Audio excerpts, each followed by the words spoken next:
సమస్యలు లేని జీవితం అంటూ ఉండదు. ప్రతి ఒక్కరి జీవితంలో ఏదో ఒక సమస్య ఉంటుంది. మీ సమస్యలన్నీ తొలగించే ఓం శ్రీ కనకదుర్గా జ్యోతిష్యాలయము. విద్య, ఉద్యోగం, ఆర్థిక, కుటుంబ సమస్యలు, ప్రేమ, పెళ్లి సమస్యలు, వ్యాపార సమస్యలు, ఇలా ఏ సమస్యకైనా పరిష్కారం చెప్పబడును. అలాగే స్త్రీ పురుష వశీకరణము ప్రత్యేకంగా చేయబడును. Phone number 6302400814. మరియు ఏ ఇతర సమస్యలకైనా సరే శక్తి పూజలు చేసి పరిష్కారము అనేది చూపబడును. యంత్రాలు కూడా ఇవ్వబడును. మీరు ఎక్కడెక్కడో జ్యోతిష్యం చెప్పించుకొని నిరాశ చెంది ఉన్నారా? అయితే ఒక్కసారి ఈ గురువు గారికి కాల్ చేయండి. Phone number 6302400814. జై వారాహి మాత. Welcome to my channel. ఈరోజు అమ్మవారి సందేశము. నీ బంధం నిన్ను వెతుక్కుంటూ రాబోతుంది బిడ్డ, అశ్రద్ధ చూపకు, వెంటనే విను అని అమ్మవారు అయితే చెప్తున్నారండి. మరి అమ్మవారు ఏం చెప్తున్నారో అమ్మవారి మాటల్లోనే వినే ముందు ఎవరైనా మన ఛానల్ని కొత్తగా చూస్తున్న వారైతే please like, share and subscribe and support my channel. Video కనుక మీకు నచ్చినట్లయితే ఒక చిన్న లైక్ ఇచ్చి సపోర్ట్ చేయండి. అలాగే 10 మంది మిత్రులకు కూడా షేర్ చేయండి. ఇక అమ్మవారి సందేశము. తల్లి, నీకు దూరమైనవి మళ్ళీ నీకు అందిస్తాను. తల్లి, అసలు ఆందోళన చెందకు.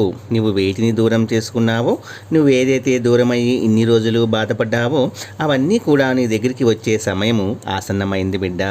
అది ఎప్పుడో కాదు, అతి త్వరలో అన్నీ నువ్వు తిరిగి పొందుతావు. సంతోషంగా ఉండు బిడ్డ. కర్మ ఫలితాలు అనేవి అందరూ అనుభవించవలసిందే. ఒక్కొక్కరు ఒక్కొక్కలాగా అనుభవిస్తారు. నాకు మాత్రమేనా ఈ పరిస్థితి అని నీవు ఎంతగానో బాధపడ్డావు. కానీ తల్లి, నేను ఈ శుభవార్తను తీసుకురావటం కోసం ఎన్నో సంవత్సరాల నుంచి ఎదురు చూస్తూ ఉన్నాను. నీ కర్మ ఫలితాన్ని బట్టి ఇంత సమయం పట్టిందమ్మా. అప్పుల్లో కూరుకుపోయిన నీవు, నీ కుటుంబం ఎంత వేదనాభరితంగా బాధను అనుభవిస్తున్నారో నాకు తెలియంది కాదు తల్లి. నీ అదృష్టం ఏమిటో తెలుసా తల్లి? నీకు అనుకూలమైన కుటుంబం ఉంది. ఎలాంటి పరిస్థితి అయినా సరే వారు నీకు వెన్నంటి నిలబడుతూ ఉన్నారు. నువ్వు ఎంతో అదృష్టం చేసుకున్నావు కాబట్టి నీకైతే మంచి కుటుంబం ఉంది. ఎలాంటి పరిస్థితి ఎదురైనా సరే వారు నీకు వెన్నంటి నిలబడ్డారు. అందువల్ల నీకు ఎదురైన క్లిష్ట పరిస్థితుల్లో కూడా ధైర్యంగా నిలబడ్డావు. ఆదాయ మార్గాలన్నీ మూసుకుపోయినా ఇంటి గుట్టు బయటికి రాకుండా ఎంతో ఓర్పుతోటి ఉన్నంతలో రోజు గడుపుకున్నావు. ఎంత కష్టం వచ్చినా కుటుంబ సహకారంతో అందరూ ఒకే మాట మీద ఉండి కలిసికట్టుగా ఒక ఒడ్డుకు చేరుకున్నారు. ఆర్థిక ఇబ్బందులు తీరాయి అనేసరికి జనాలతోటి నీకు అపనిందలు, అవహేళనలు ఎదురయ్యాయి కదమ్మా. మీ ప్రేమేం లేకుండానే మీ మీద నిందలు వేసి మీ చుట్టూ ఉన్నవారు మిమ్మల్ని ఎంతో ఇబ్బంది పెట్టి ఎంతో బాధపడుతున్నారు. సూదుల వంటి మాటలతోటి మిమ్మల్ని గుచ్చుతూ ఉన్నారు.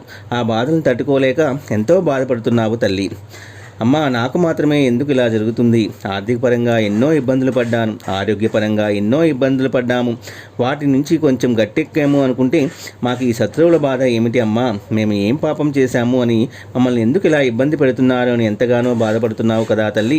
ఒకటి గుర్తుపెట్టుకో అమ్మా, ఒకరు నీ జోలికి వస్తున్నారు అంటే వారు నీ కర్మ తీసుకుంటున్నారు అని అర్థం. నువ్వు పడవలసిన కష్టం ఏదైనా ఉంటే వారు పడతారు అని అర్థం. అది మాత్రం నువ్వు గుర్తుపెట్టుకో అమ్మా. అప్పుడు నీవు అనుభవించవలసిన కష్టం ఏమీ ఉండదు. నీకు సంతోషం మాత్రమే మిగులుతుంది తల్లి. వారు మాత్రం కష్టాలు అనుభవిస్తూ బ్రతుకుతారు. అటువంటి జీవితాన్ని భగవంతుడు వాళ్ళకి ప్రసాదిస్తాడు. ఎందుకంటే మంచివారి జోలికి వస్తే భగవంతుని వాళ్ళని చూస్తూ ఊరుకోడు కదా. అలాగే నీ అమ్మ చూస్తూ ఊరుకోను. ఎవరికి ఎలా బుద్ధి చెప్పాలో నాకు తెలుసు కదా తల్లి. వారి మాటలతో నేను ఎంత బాధ పెట్టినా, రెచ్చగొట్టినా నువ్వు మౌనంగా సహనంతో ఉండు. తర్వాత ఏమి చేయాలో నేను చూసుకుంటాను.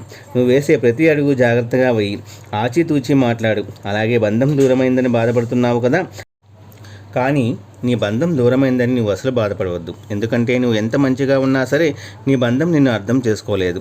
నేను దూరం పెట్టింది, కానీ నీవేమిటో, నీ గుణం ఏమిటో, నీ మంచితనం ఏమిటో నీ బంధానికి తెలిసేలాగా చేస్తున్నాను తల్లి. అతి త్వరలోనే నువ్వు కోరుకున్న బంధం నీ వద్దకు వస్తుంది. నువ్వు ఇష్టపడిన బంధంతోనే నువ్వు సంతోషంగా ఉంటావు అమ్మా. నువ్వు బాధపడటం సహజమే తల్లి. భర్త అనేవాడు భరించేవాడే ఉండాలి, బాధ పెట్టేవాడిలా ఉండకూడదు. కానీ నేను ఎన్నో బాధలు పెట్టాడమ్మా. నిన్ను అర్థం చేసుకోకుండా చాలా మూర్ఖత్వంగా ప్రవర్తించాడు. అయినా సరే నువ్వు ఎంతగా ఓర్చుకొని నా భర్త నాకు కావాలి, నా భర్తతోనే ఉండాలి అని ఆయన పాదాల దగ్గరే ఉండాలని ఎన్నో బాధలు పడుతూ ఎన్నో అవమానాలు దిగమింగుకొని ఉన్నావు. కానీ అతను అర్థం చేసుకోకుండా నిన్ను, నీ బిడ్డలను వదిలేసి వెళ్ళిపోయాడు కదా తల్లి. ఎంతో వేదనాభరితంగా ఉంది నీ మనసు. చాలా బాధపడుతున్నావు.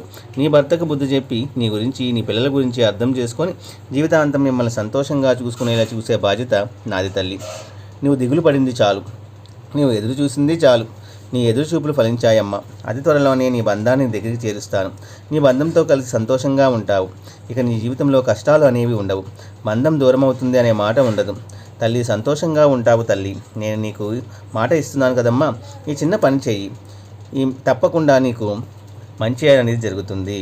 అంటే పార్వతీ పరమేశ్వరుని పూజిస్తూ ఉండు.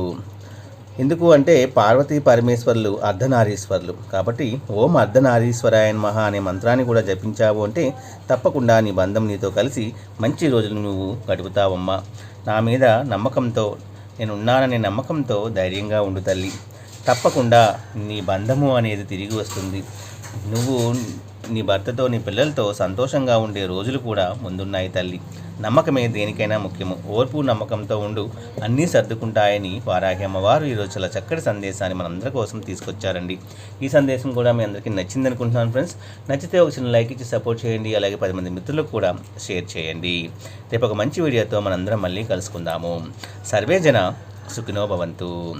జై వారాహి మాత. జై జై వారాహి మాత.